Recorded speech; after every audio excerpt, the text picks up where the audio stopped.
Salut, je vais te présenter dans cette vidéo un projet que j'ai codé et qui est la solution que j'ai trouvée pour booster au maximum la vitesse avec laquelle je réalise mes projets de dev. Je te parle de vitesse de développement, mais l'idée n'est pas vraiment de coder plus vite. Ça, je pense que ce n'est pas trop possible. Mais c'est surtout le fait de perdre le moins de temps possible dans les autres tâches. Donc reste bien jusqu'à la fin car je vais te faire une démo et je pense que tu vas découvrir des astuces assez intéressantes. Pour te remettre dans le contexte, il y a à peu près 2 ou 3 mois, j'ai fait cette vidéo où je code un SaaS en 2 ou 3 heures pour me challenger et pour voir à quelle vitesse je peux sortir un produit fini. J'avais bien fini toute la partie de dev, enfin presque, mais cependant 3 mois plus tard, le site n'est toujours pas sorti. Pourquoi? Parce qu'il y a des étapes très répétitives dans toute la partie de déploiement qui sont hyper chiantes et qui ne me donnent plus trop envie de toucher au projet. Je vais te montrer ça pour que ça soit plus parlant. Mon ancien process pour développer un site, un SaaS ou n'importe quelle web app, c'était de d'abord repartir de mon boilerplate rapid SaaS, ici en créant un nouveau repository, cloner le repo en local et installer toutes les dépendances, puis commencer à coder le site, ça c'est la partie la plus fun. Il faut aussi créer une nouvelle application sur GCP pour avoir l'authentification avec Google, rajouter des nouveaux produits sur Stripe, ça c'est s'il y a des trucs à vendre ou pas sur le site, commander un VPS, moi je fais ça chez OVH, puis pour finir, configurer toute la partie Coolify pour le déploiement. J'ai une documentation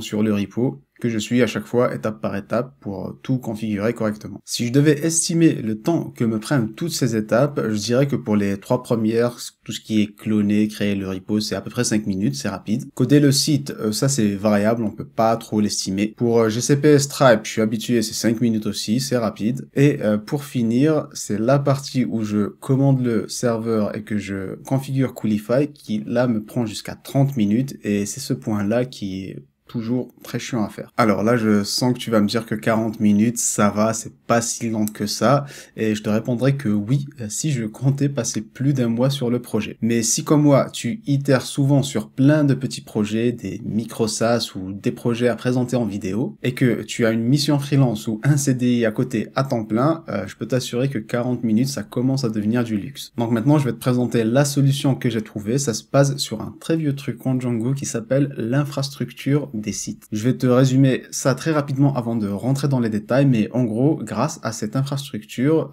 ça me permet d'avoir tous mes projets Django dans un seul et unique projet et rediriger les utilisateurs en fonction du nom de domaine où ils arrivent. Grâce à ça, je n'aurai plus besoin de faire pour tous les projets le clonage, l'installation des dépendances et la configuration du déploiement. Je vais le faire qu'une fois et ça sera valable pour tous mes futurs projets. Bon, je vois déjà les poils de certains devs qui commencent à s'irrisser. Non, faut pas tout mettre sur le même serveur, il faut pas faire du monolithe, faut faire du microservice. Tu vas avoir qu'une seule base de données, ce n'est pas optimisé. Alors déjà, on se calme. Si je pète ma base de données parce que j'ai trop d'utilisateurs, en réalité, je vais être très content parce que ça voudrait dire que je m'en suis mis plein les poches. De 2, concernant la partie optimisation sur le fait de tout mettre sur un seul serveur, je pensais aussi la même chose il y a à peu près 2 ou 3 ans. Cependant, je tombe de plus en plus sur des gens sur Twitter qui disent qu'on sous-estime vraiment ce qu'on peut faire avec un bon VPS. Un exemple qui est arrivé il y a quelques mois, c'est Peter Levels qui lui a tous ses projets sur un seul et gros VPS, et qui paye à peu près 400 € par mois. Et quand il est passé sur le podcast de Lex Fridman, son nombre d'utilisateurs a fait un pic de malade, mais son serveur a quand même tenu sans souci. D'ailleurs, il en parle sur Twitter, je t'invite à aller lire tout ça, c'est hyper intéressant. Donc pour un peu clore le débat, le jour où le scaling vertical ne sera plus suffisant, je vais juste séparer mes sites sur différents serveurs. Je vais te montrer plus tard, c'est hyper facile à faire, donc ce n'est pas vraiment un problème. Pour revenir à notre sujet, l'infrastructure des sites, ce n'est pas quelque chose que tu actives et ça se met à marcher directement comme par magie. Non, j'ai dû coder pas mal de trucs pour le faire marcher exactement comme je l'ai souhaité. Déjà, on va commencer avec les Django Apps, qui sont ces petits packages qui sont créés automatiquement quand tu lances la commande python manage.py start app et qui vont représenter un morceau de ton application.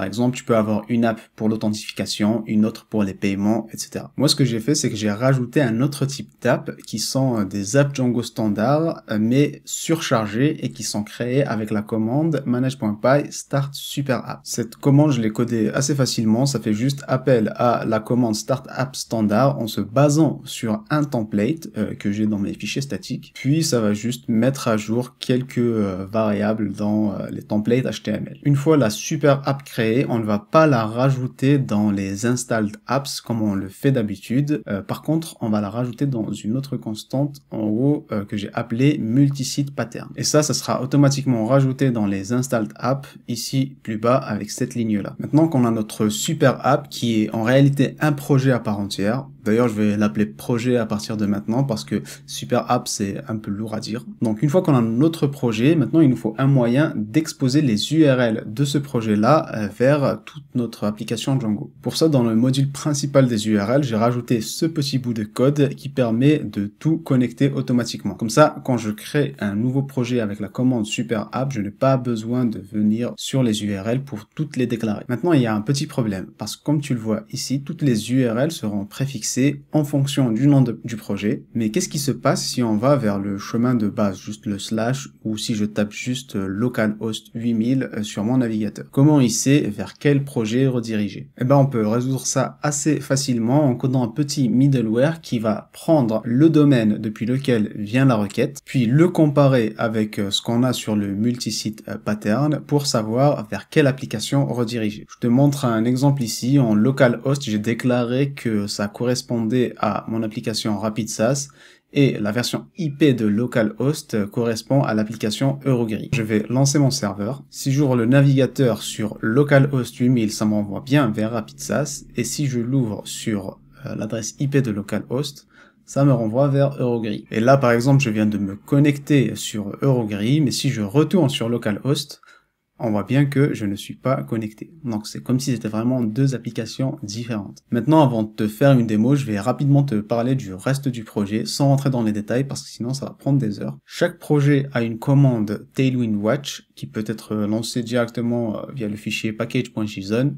et qui se base sur un fichier theme.js qui vient avec le projet, la super app. Dans ce fichier theme.js, c'est tout simple, c'est une config Tailwind en vrai pour juste changer le thème. Quand on associe un serveur sur Coolify, ça lui crée automatiquement un proxy qui s'appelle Traffic, que je ne connaissais pas avant. Et pour bien configurer le routage vers les sites et les fichiers statiques, il faut rajouter un fichier de config dynamique. Bref, je t'épargne un peu les détails, mais si tu commences à me connaître un peu, pour moi il est hors de question que je modifie ce fichier à chaque fois que je déploie un nouveau site. Il faut que ça se fasse de manière automatique. J'ai donc créé une autre commande qui va se lancer automatiquement au moment du déploiement et qui va générer le fichier en fonction de ce qu'il y a dans le multisite pattern et le déposer au bon endroit en créant un volume dans mon Docker Compose pour lier les deux dossiers. On va passer à la démo. Pour commencer, je vais créer un nouveau projet.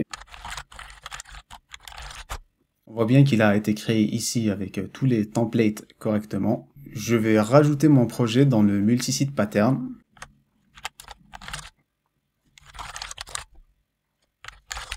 Je me configure aussi une petite commande Tailwind pour ne pas avoir à la lancer sur le terminal à chaque fois.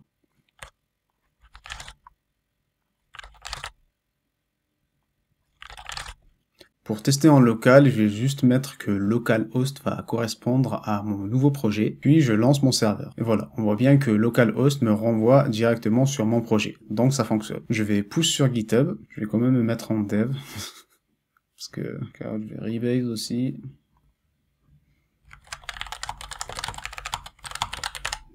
Là, je me rends sur mon projet sur Coolify et j'ai juste à recliquer sur Redeploy. Donc voilà, le déploiement est terminé. Maintenant, j'ai juste à taper l'URL de mon nouveau projet sur le navigateur. Ah oui, effectivement, il faut rajouter ça dans les variables d'environnement, dans les allowed hosts. Donc je vais faire ça et je relance.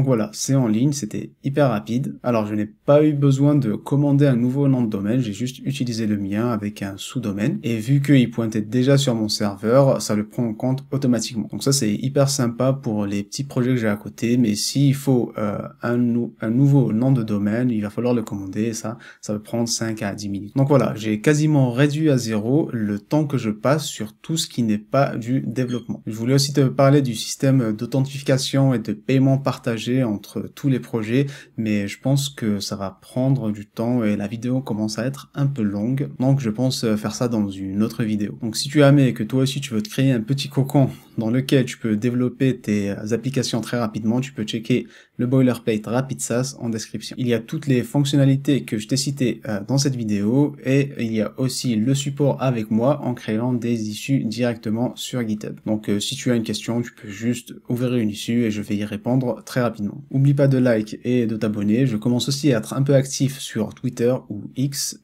donc n'hésite pas à me follow. De toute façon, tous les liens sont en description. Allez, salut!